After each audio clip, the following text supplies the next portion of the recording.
Welcome to night 5 of 8 Lights for 8 Nights.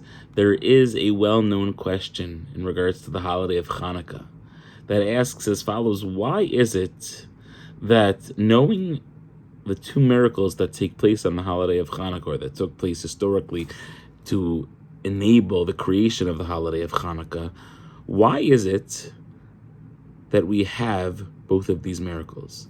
In essence, the miracles were that the oil lasted for 8 days, probably the most famous of the miracles. And then there is the second most famous, second most important in the eyes of many, but truth is it's really the primary one, and that is the fact that the Jewish people beat the Greeks. Hashem created two miracles, and we celebrate both of them on Hanukkah.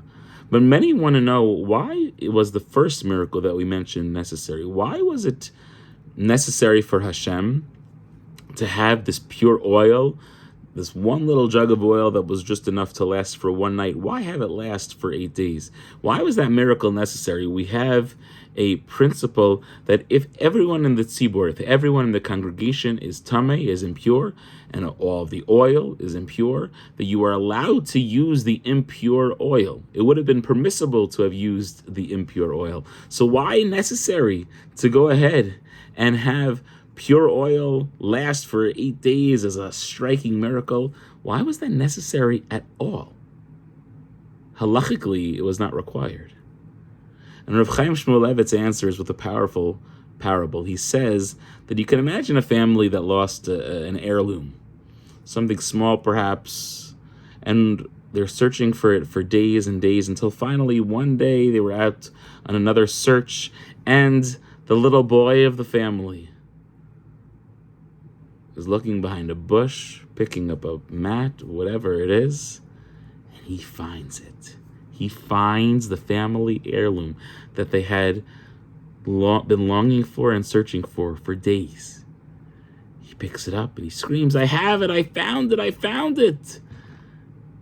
The father comes running towards him and gives him the biggest hug he's ever given him. Gives him a kiss on the cheek and says, "I'm so proud of you, son. Thank you for finding this for your family."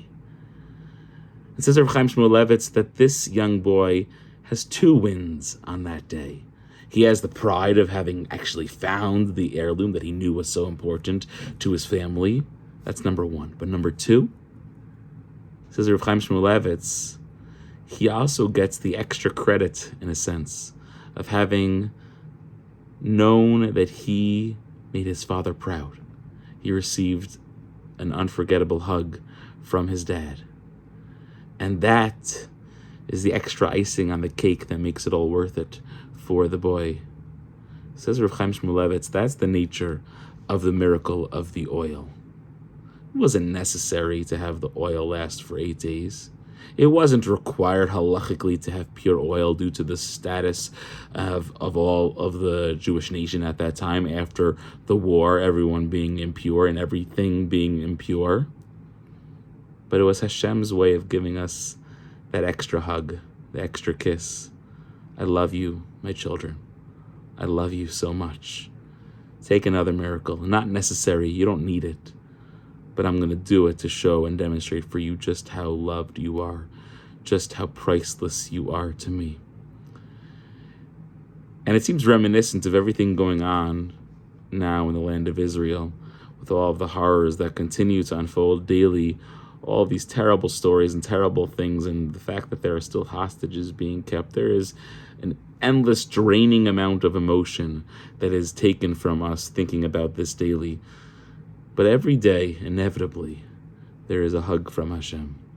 There is a wink, there is a smile, there is a something, there is a picture going around of this menorah being lifted up and lit, and there hasn't been a menorah lit in this place in Gaza in 20 years. And then there is a shul that was in Gush Katif that now has the menorah returned to it. And then there is the bar mitzvah boy that lost his parents, but he celebrated his bar mitzvah just last week. There is a countless amount and number of stories that touch the soul, that help us realize that we don't need these things. It's heartbreaking regardless, and this is an incredibly difficult time no matter what. We don't need these little wins, but these little wins are those small little miracles, those small little hugs from Hashem, those small sparks of inspiration that get us through these trying times. And we hope and pray that we'll continue moving forward in this difficult time for our people, and that Hashem should continue to bless us at the very least with the small hugs and the small kisses to keep us strong and empowered during this most difficult time. Wishing everyone a beautiful 5th night of Hanukkah.